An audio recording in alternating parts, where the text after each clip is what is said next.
E então aconteceu que no segundo 1023º ano do governo dos juízes, o Membronita pensou: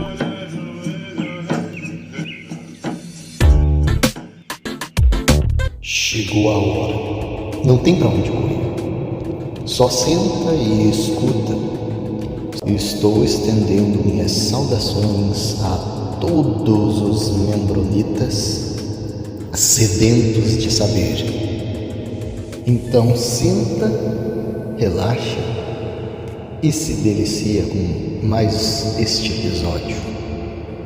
No fundo de uma caverna tinham alguns homens aprisionados desde a infância, geração após geração, sempre com os olhos voltados para o fundo daquela caverna. Eles não conseguem se mover devido às correntes, e atrás deles tem uma fogueira que permanece sempre acesa. E por ali passam pessoas transportando coisas, e tudo o que esses homens acorrentados conseguem ver é somente a sombra daquelas pessoas, daqueles objetos na parede, né, devido à luz da fogueira. Para aqueles homens acorrentados, a sombra na parede é a própria coisa, não é uma projeção, porque eles nunca viram que tem algo que está produzindo aquela sombra. E certo dia, um daqueles prisioneiros conseguiu se libertar daquelas correntes e com bastante dificuldade encontrou a saída da caverna. A luz da fogueira e a luz do sol agridem os olhos dele, porque ele nunca tinha visto a luz. Então, com esse desconforto, ele até pensa em desistir e voltar ali para o conforto da prisão, com a qual os seus olhos estavam mais acostumados. Mas ele percebeu que gradualmente os seus olhos começaram a se acostumar com aquela luz e começou a se sentir mais confortável. E assim pôde admirar o mundo externo àquela caverna. Mas, tomado de empatia, ele resolve voltar para a caverna e compartilhar essas novas experiências com seus companheiros de aprisionamento. E essa é a alegoria da caverna de Platão. Já tinha ouvido essa história? Ele propõe um desfecho aberto para pensar sobre como aqueles colegas de aprisionamento receberiam essa informação. E uma vertente proposta foi de que os colegas achariam que aquele amigo que se libertou estaria louco, perdeu a consciência, e não acreditariam e poderiam até chegar a matá-lo diante de tal alegação. Nessa alegoria, Platão faz uma crítica sobre a importância da busca de conhecimento, da saída da zona de conforto e o abandono de algumas crenças e costumes. Nessa metáfora, as correntes elas simbolizam o senso comum, a opinião, os preconceitos que impedem o indivíduo de buscar mais conhecimento. As sombras projetadas na parede simbolizam tudo que é falso, as aparências. A luz representa o conhecimento e que sim, muitas vezes pode ser desconfortável. E o retorno à caverna representa a empatia, a aversão à ignorância ou à falta de conhecimento e a compaixão em compartilhar novas informações. Essa alegoria da caverna, escrita por Platão, foi uma homenagem dele ao seu mestre Sócrates, que foi uma forma de gratidão pelo conhecimento compartilhado pelo seu mestre. Sabe como o Sócrates morreu? Ele foi condenado à morte, sim. Foi acusado de corromper as pessoas com essa sua nova forma de pensar e condenado à morte. Sim, a morte dele causou bastante comoção também na época. Por isso, Platão resolveu escrever essa alegoria bem linkada aí com esse acontecimento. Eu sou fascinado por aprender, por buscar novos conhecimentos, buscar novas opiniões, informações. Essa alegoria da caverna de Platão, eu já tinha escutado faz alguns anos essa alegoria. E agora, né, para poder gravar o episódio, resolvi pegar algumas informações a mais e, por exemplo, essa informação de que foi uma dedicatória ao seu mestre Sócrates foi uma novidade para mim, na verdade. Aí, ó. E o fato de agora saber de todo esse contexto da história causa uma importância maior ainda para mim. Vocês já ouviram falar do paradoxo dos seekers? Seeker é uma palavra em inglês que você pode traduzir como buscadores, mais ou menos. Quem está sempre em busca de algo. Esse fenômeno descreve que, por muitas vezes, quanto mais nós buscamos alguma coisa, menos a chance de conseguirmos encontrar. Esse paradoxo se baseia na ideia de que a intensidade que a gente busca determinada coisa pode nos cegar para algumas informações que vêm pelo caminho. As expectativas muito altas nos cegam para pequenas informações que vêm pelo caminho, que são fundamentais a coleta dessas informações para chegar naquele ponto que nós estamos buscando. Então nós as descartamos porque não são relevantes àquilo que nós estamos buscando. Então o que é proposto para superar esse paradoxo é uma busca mais aberta, flexível, permitindo que todas as informações que forem chegando sejam avaliadas e identificadas de forma adequada. Agora conta aqui pro Ozzy, qual que é o seu propósito? O que você está fazendo? O que você está fazendo da sua vida? Eu gosto bastante daquela ideia de que os homens existem para que tenham alegria, na verdade. Já falamos em episódios anteriores. Então, teoricamente, tudo o que eu fizer ou a minha busca vai estar girando em torno dessa ideia. Quais as suas lutas? Conta pra mim. O que você luta? Quais são as lutas que você escolhe com prioridade e quais são as secundárias? Um exemplo aqui. Vamos selecionar uma pessoa. Vai ser Manuel. O Manuel, ele é vegano, ele é de direita, torce pro Flamengo e ele é mormon. Eu selecionei essas 4 características porque são as 4 principais lutas que o Manuel dedica mais à vida dele. Algumas mais, outras menos, dependendo da importância dessa luta. A principal luta ali do Manuel é a religião dele. A vida toda dele é totalmente dedicada à crença religiosa, o que faz com que muito do tempo dele e dos recursos financeiros, recursos emocionais, sejam dedicados a essa luta. Lutas que tomam um lugar secundário e na vida dele são a política e o veganismo, por exemplo. Ele dedica um bom tanto, mas não tanto quanto a religião. E depois tem o Flamengo, o time de futebol dele ali. São só essas 4 lutas que ele tem? Não. São as que se destacam. São as que consomem mais recursos, que é o tempo, o dinheiro, emoções, a dedicação dele. Então a importância que aquela crença tem pessoalmente para mim vai determinar quanto eu vou doar de mim para ela e quanto eu vou me dedicar a cada empreitada. É isso que vai determinar aquela diferença entre, por exemplo, o muçulmano, que é só, acredita, mas às vezes nem frequenta a religião, e aquele que vai dar a vida dele num ato terrorista com uma bomba, por exemplo.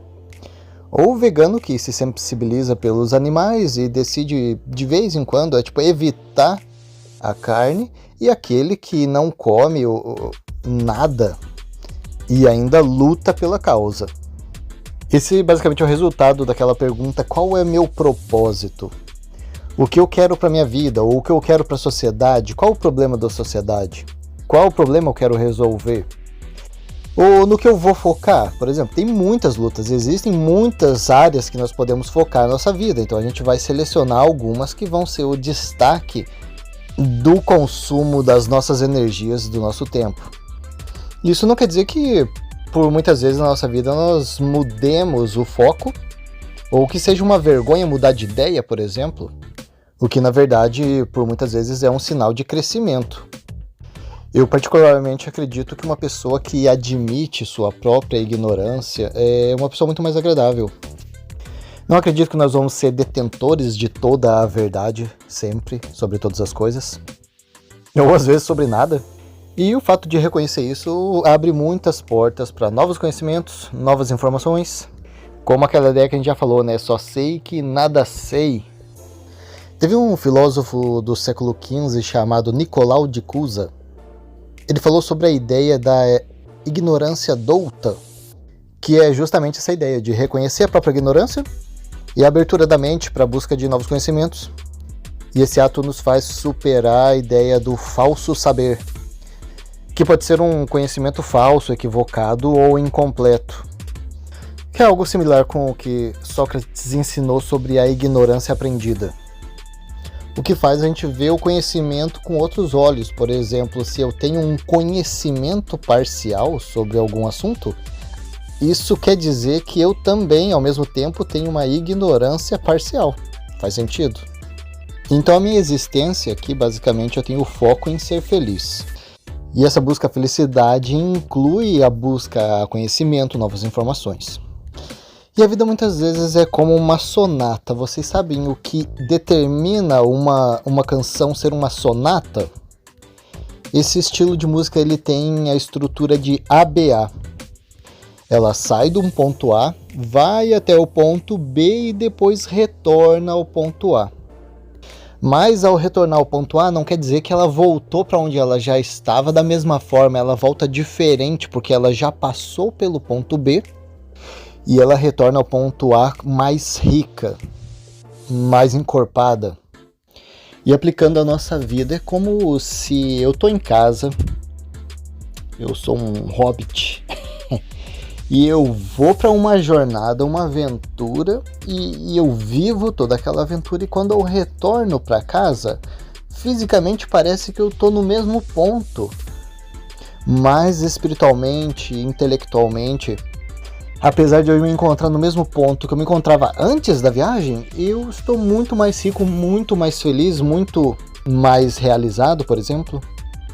Isso funciona com as ideias também. Vamos dizer que eu acredite em uma coisa e depois eu abro a minha mente para conhecer novas informações e depois eu volto para aquela minha mesma crença carregado de novas informações. E essa é a ideia, vamos dizer, do que a gente já falou anteriormente sobre a despolarização. Não quer dizer necessariamente que eu vou do ponto A para o B e depois volto para o A. Pode ser que eu vou para o ponto C. Mas o fato de eu me permitir sair do ponto A e ir para o ponto B é o que vai proporcionar o crescimento. Eu estava dando uma lida no meu diário, né, para fazer os meus podcasts ali sobre a missão, principalmente. E cara, assim, é vergonha, sabe? Vergonha, porque eu tava lendo, olhar os meus pensamentos, né? Os meus comentários sobre pessoas, sobre situações. Eu tava olhando e pensei, cara, que cara chato às vezes, né? Ou, né, digamos assim, cara, totalmente equivocado. E mesmo que por um lado isso seja ruim, na verdade, olhando hoje, é muito bom, porque a gente pode ver que pelo menos a gente teve algum progresso. Eu acho que se eu tivesse com o mesmo pensamento, seria de se preocupar, não é verdade? Mesma coisa com meus diários de pequeno, então nem se fala. Fala pra mim, se é aquela pessoa que você quer apagar teu passado, ou se é a pessoa que convive com ele? Eu tava ali numa reuniãozinha com várias pessoas, estavam falando sobre o diário. Ah, tá, teu diário de criança tá lá comigo, tal, quer pegar? A pessoa falou, joga fora. A vergonha que eu tenho, é só as bobeiras de criança, adolescente. E assim, eu não jogo nada fora, principalmente essas informações. Eu sei que elas não têm nada a ver comigo hoje. Muita coisa eu penso totalmente o contrário. Vergonha, sim, vergonha das coisas, mas sim, faz parte da minha história, do meu progresso. Obviamente, se uma pessoa, eu quero conhecer o Oz, vou pegar o diário dele de missão ou o diário dele de adolescente, provavelmente vai ter uma ideia equivocada de quem eu sou hoje. Eu acho que a mudança de ideia tem que fazer parte da nossa vida. Você larga uma coisa ou uma crença boa por uma melhor. Ou até às vezes uma crença ruim por uma boa. Faz parte do crescimento? Eu, quando era pequeno, acreditava sim que tinha um coelhinho que ele botava ovos de chocolate. Eu não parava pra pensar, na verdade, como é que isso fisiologicamente ia acontecer, mas tava topando a ideia. Essa ideia me deixava encantado, eu ficava feliz e pra mim tava tudo ok, mas ao chegar novos fatos, novas informações, novas filosofações sobre como é que isso aí acontecia, eu cheguei à conclusão e fui informado de que não era bem assim. O coelho não bota ovo de chocolate, o Papai Noel não voa num trenó e a cegonha não traz os bebês pros novos papis e mames. Ah, você criança aí que não sabia dessas informações, sinto muito, não acredito que seria conveniente este podcast para vocês. Você adulto que ainda acreditava na existência do Papai Noel, me manda um e-mail que a gente precisa conversar, tá ok? Bom, a mudança de opinião, né, mudança de ideias, muitas vezes está determinada com a simples falta de conhecimento, né? Por exemplo, a gente não busca algum conhecimento e acaba acreditando em uma coisa que é falsa ou incompleta, e depois que a gente adquire esse conhecimento, muda de ideia, né? E houve aí um aperfeiçoamento. Mas nem sempre é só questão de conhecimento, muitas vezes é questão do nosso ego mesmo, e aí é bem complicado. O ego, quando está bem inflado, ele pode criar aquele escudo contra novas informações também, né? Aquela bolha, no caso. Automaticamente, a gente nem percebe e está se privando de novas informações por conta desse nosso orgulho, nosso ego, nosso desejo de não querer mudar para se manter naquele conforto. E a gente acaba criando uma prisão para nós próprios, né? Já ouviram aquela história da armadilha do macaco? Onde o macaco vê uma noz, uma castanha, alguma coisa ali dentro de uma caixinha, ele vai colocar a mão e quando ele agarra aquela noz ele não consegue tirar a mão porque ele está com o punho fechado, ele precisa abrir a mão para conseguir tirar e acaba sendo, né, a eficácia da armadilha do macaco, que foi causada por ele próprio. Ele não consegue perceber que ele precisa abrir a mão para tirar. E dessa forma nós nos prendemos a ideias ruins, falsas, equivocadas, e não percebemos que para o nosso progresso a gente precisa abrir mão daquilo e nos libertar. Então o sábio, ele considera a possibilidade de estar errado e aceita ouvir novas informações. O tolo, ele não entra numa conversa numa discussão, por exemplo, vamos usar a palavra discussão, que a discussão ela pode ser boa ou ruim, né? Geralmente quando a gente fala de discussão, você já leva essa palavra para aquele teor ruim. Mas vamos dizer assim, né? Existe a discussão que agrega, né? Então assim, o tolo ele não vai entrar para aquela discussão para ele adquirir novas informações, novos conhecimentos. Ele vai entrar para provar a superioridade dele e comprovar a sua sabedoria, quando na verdade está submerso ali no erro ou na mentira. Então a bolha de realidade, vamos dizer assim, porque existe, vamos dizer assim, pessoas que acreditam que a Terra é plana, tá? Vamos deixar certo aqui que eu não acredito que a Terra é plana, mas vamos dizer assim, por que a pessoa diz que a Terra é plana? Ela tá querendo enganar? Ela tá querendo causar? Às vezes, né? Mas na maior parte das vezes eles acreditam mesmo. E por que acreditam? Pessoal, não vamos extremizar também a situação, eu tô dizendo assim, Terra é plana para algumas pessoas. Essa ideia, para mim, ela não faz sentido nenhum, de acordo com as informações que eu adquiri durante a minha vida. Tô 100% certo? Não, posso estar errado, mas eu acredito que a chance é muito mínima de eu estar errado, mas vou deixar ela em aberto. Ou um outro exemplo, vamos dizer assim, o bigodinho alemão. Por que ele fez tanta maldade? Acho que ele tava assim, realmente, tipo, eu quero ser mal, eu quero ferrar com tudo.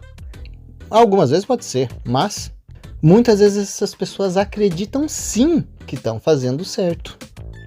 E vamos dizer assim que pra gente, como que uma coisa tão obviamente errada para aquela pessoa faz sentido e ela acredita estar certa? É uma zona de conforto, então a nossa mente tem mecanismos para criar uma zona de conforto. E diante de algumas, vamos dizer assim, novas informações ou novas práticas, a minha zona de conforto passa de um ponto para um outro ponto. E quando a gente vai olhar para trás, a gente vê que o ponto onde a gente está é muito diferente do que a gente estava antes. E não necessariamente, eu acredito que a maior parte das vezes é uma questão de progresso com o tempo, mas não necessariamente, muitas vezes a gente pode estar regredindo. E qual que é o comportamento que essa zona de conforto vai causar em mim? Algumas vezes eu não sei muito ou não sei quase nada sobre um assunto, não tenho interesse de correr atrás da informação. Lembra que a gente falou ali do paradoxo de grupo, já falamos, né? E eu vou defender ferozmente uma ideia que eu não domino muito. Ou uma ideia que às vezes eu estou equivocado. O que é chamado o efeito Dunning-Kruger, que é a ideia pela qual uma pessoa com baixa habilidade em uma tarefa superestima essa habilidade. Ou que pode acontecer ao contrário também. Uma pessoa que tem uma habilidade muito boa subestima essa sua habilidade. Esse efeito afeta todas as pessoas, né? Por exemplo, a gente erra todos os dias achando que a gente ia acertar, por exemplo.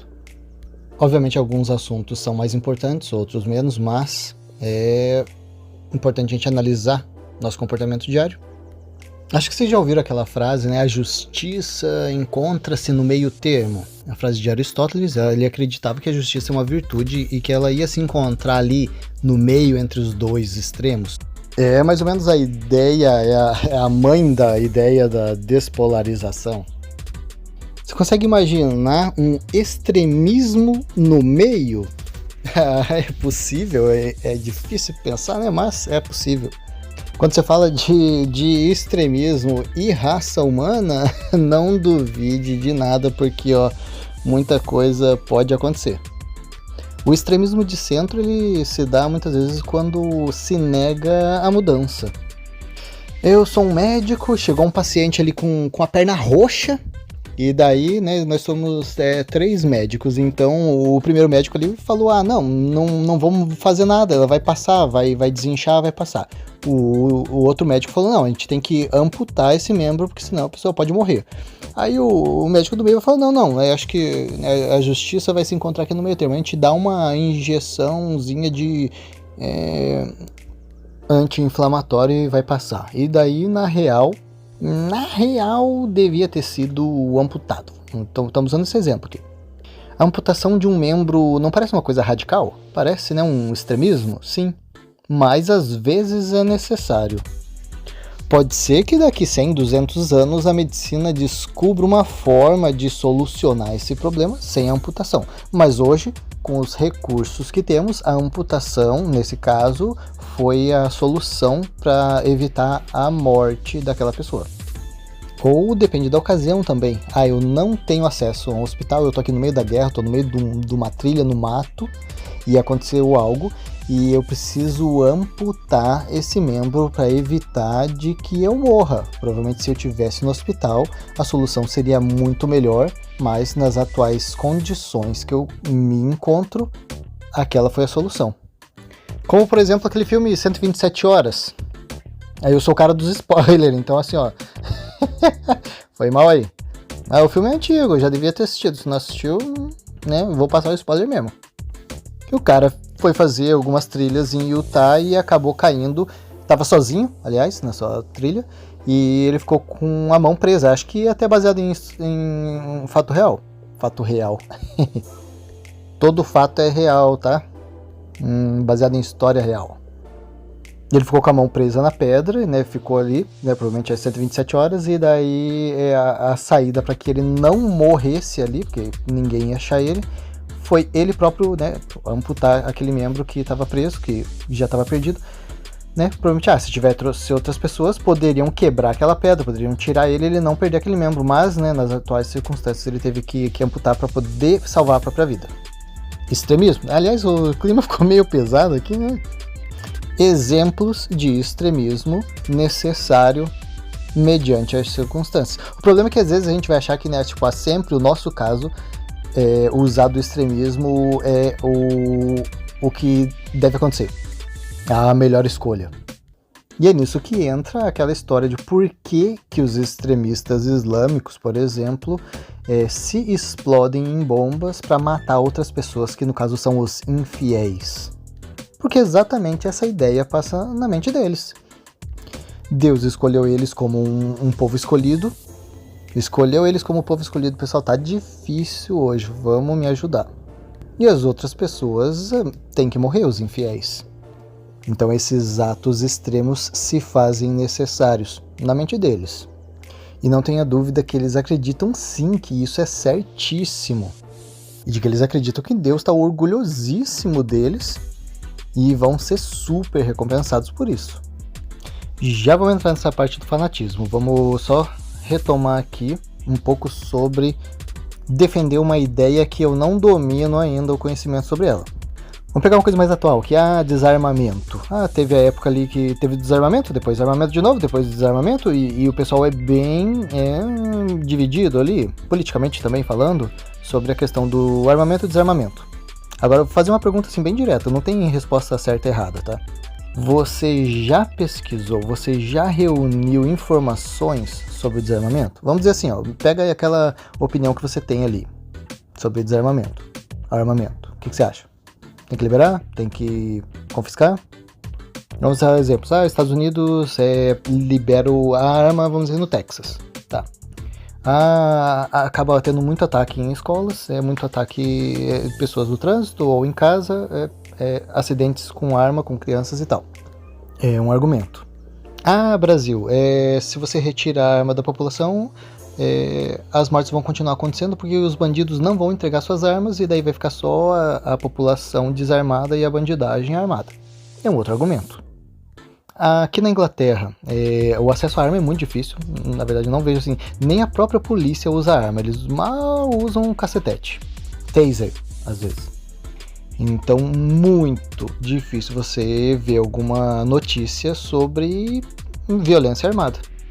Tiro acidental ou violência usando arma de fogo.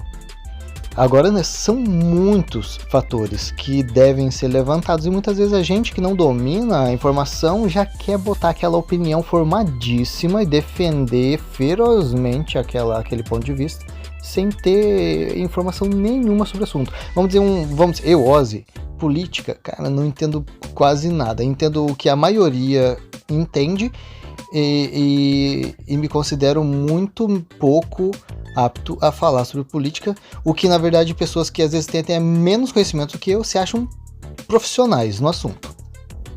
Mas ali falando sobre armamentos, fatores. Teve um determinado país que liberou as armas e daí, vamos dizer assim, cresceu a violência armada em 22%. Mas naquele mesmo ano também cresceu em 22% a imigração de outros países, pessoas para aquele país. Então assim, tá atrelado? Talvez, é de analisar vários fatores.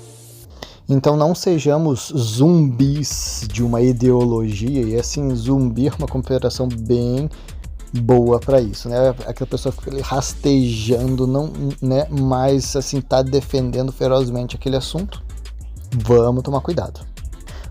Voltando agora para aquela parte sobre fanatismo, uma igreja no Quênia deixou 58 mortos. Essa notícia aí saiu algumas semanas atrás, acho que tá fresca para vocês, O pessoal acreditava que o jejum ia aproximar eles mais de Cristo, que na verdade não, deixou muito falsa essa afirmação, mas eles acabavam morrendo.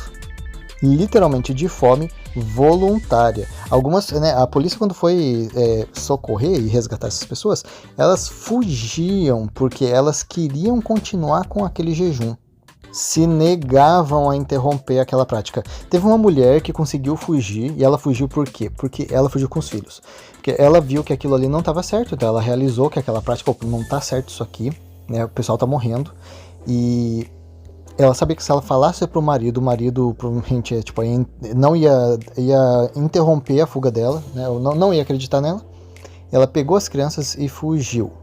Felizmente ela conseguiu finalizar a fuga dela e foi socorrida, mas muitas outras pessoas que tentavam fugir eram caçadas com facão e executadas.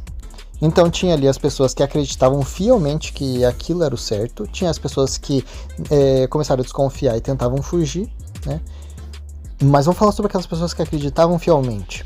O que o pastor daquela religião vai estar ganhando com aquilo? Porque assim, a gente vê, muitas religiões vamos falar sobre o Brasil, questão financeira, Muitas religiões são sim formadas por questão financeira, O pastor, o dono daquela organização vai juntar o dízimo, vai juntar ofertas e tem essa questão.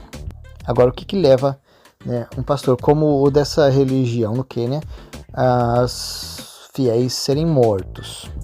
Qual é o ganho dele com isso? A crença dele é real? É uma questão de realização pessoal, ego, orgulho? Tô levantando uma especulação aqui, pessoal, tá? Não tô dizendo que tem uma resposta certa para isso, mas é uma coisa pra gente pensar, né? Outro exemplo foi o Jim Jones e a sua religião chamada Templo dos Povos, lá da década de 70. As práticas da religião dele estava muito estranha e o governo dos Estados Unidos começou a pressionar e perseguir ele, então ele fugiu para a Guiana com seus fiéis. E quando o congressista Léo Ryan conseguiu encontrar ele foi assassinado, né? E o Jones incentivou a congregação dele a fazer um suicídio coletivo. Sim, eles já tinham treinado algumas vezes como isso ia acontecer, e obviamente isso ia ser uma prática religiosa, louvável. E chegou então o dia de realizar, né? As pessoas tinham que tomar um líquido para morrerem, dar para sua família, depois tomar, e todo mundo morrer. Foram quase 1000 fiéis da igreja dele que se suicidaram como uma prática religiosa. Então a gente vê fanatismo religioso assim muito presente, né? Estamos falando de religioso, mas fanatismo no geral, né? Mas e muitas vezes imperceptível. E geralmente ele acontece por conta da falta de conhecimento, somada ali com manipulação. Pode chegar a casos extremos como esse, né, de tirar a própria vida, como outros casos, né, impactantes também, mas não fatais, como uma senhorinha numa religião que vai doar a casa, vai doar o carro, vai doar tudo para a igreja com uma promessa de, vamos dizer assim, comprar um terreno nos céus, está garantido, né, e acaba vivendo uma pobreza, porque tudo que ela consegue arrecadar, ela vai dar para aquela religião. Ou pode ser demonstrado em pequenas coisas também do nosso dia a dia, como um pequeno fanatismo que, quando somado com várias coisas, né, causa um estrago também nas nossas vidas. Quando somos detentores da verdade em pequenos pontos, a somatória às vezes pode ser grande. Passamos dos 30 minutos, na verdade, fazia bastante tempo que a gente não passava dos 30 minutos, né?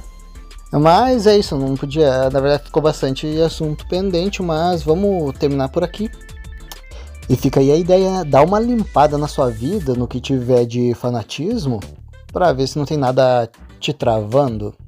Vamos ficando por aqui e até a próxima!